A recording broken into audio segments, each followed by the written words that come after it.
So today I want to show you what a difference it makes choosing the right tool for the right job. You already know that Blender is a very powerful tool when it comes to modeling, animation, rigging, and a lot of things. But where it lacks a bit is in the texturing area. So I want to show you a comparison between Blender and Substance Painter. I'm sure you must be a Blender user if you're on this channel.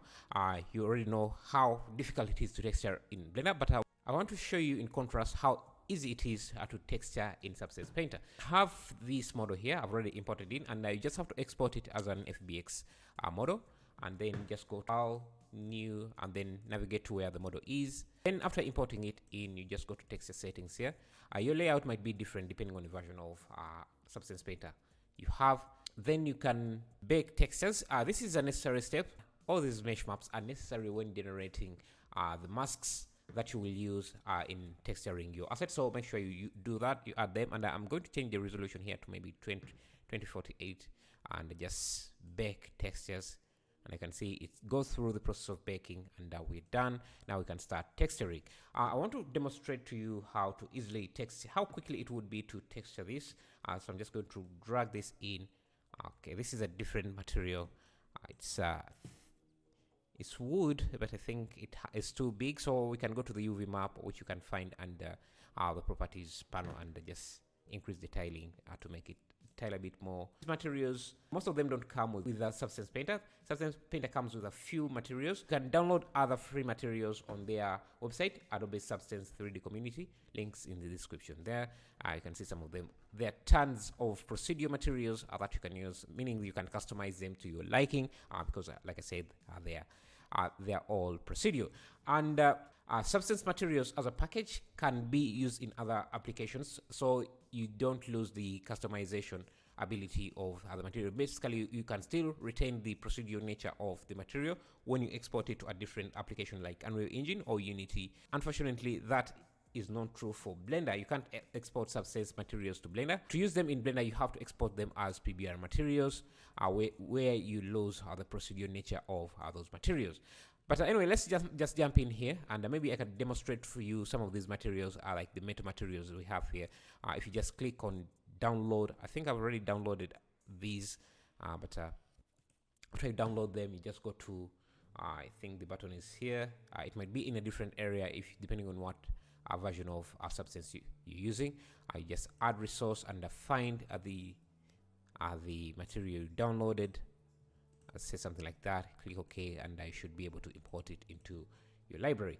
So I'm just going to go to the smart materials here, and I look for metal materials, just to showcase how easily it is to texture things. So there is these smart materials, and they have a nice preview of how the material looks. Let me first remove this here. Just drag this onto this, and you can see already this.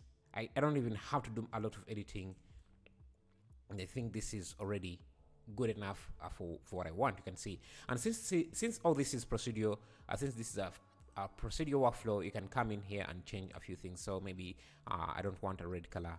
I can maybe a gray. Actually, I might even export this because I like this gray material, and I think that's what I did here. I didn't change that much on this material. I just exported it almost as is. I think I like this gray material. Other thing I could change, maybe make it a bit reflective, so I can come back here and I just make it a tiny bit reflective, and I think I like that. What I don't like is there's too much dirt onto this. I think it's rust. I think that's too much. I like the bit of rust we have here, but I don't want it too much. It's too much on the other side. So let me come to this mask here. They have these generators that can let you generate masks for different things like dust, edge wear, cracks, and a lot of things. So I'm going to come in here and just play with the ambient occlusion so that we don't have that much, and maybe I think I like that. So you can see how easily it is to do this. It will take you a lot of days, a lot of time to do texture something like this in Blender. And I also like their edge wear masks. You can see how easily it adds edge wear, and you can still adjust that. I just have to find it. And the other thing I like about Substance Painter is Photoshop style layer system. So all these materials are treated like layers, so I can just turn that off, and maybe I want to test out how this would look with let me see what this steel tank material. I can just drag that in, so I still have the old material there, just disabled it, and you can layer more and more materials on top of each other, so which I think is a cool thing. I like this one here.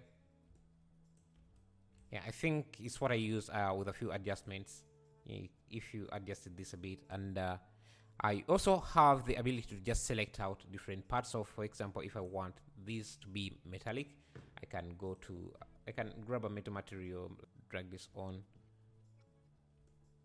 but I don't want it on everything. I can just create a mask and just go to the polygon selector or polygon fill tool and just select the different parts of the meshes that I want to be metallic. So I can select the knob like that.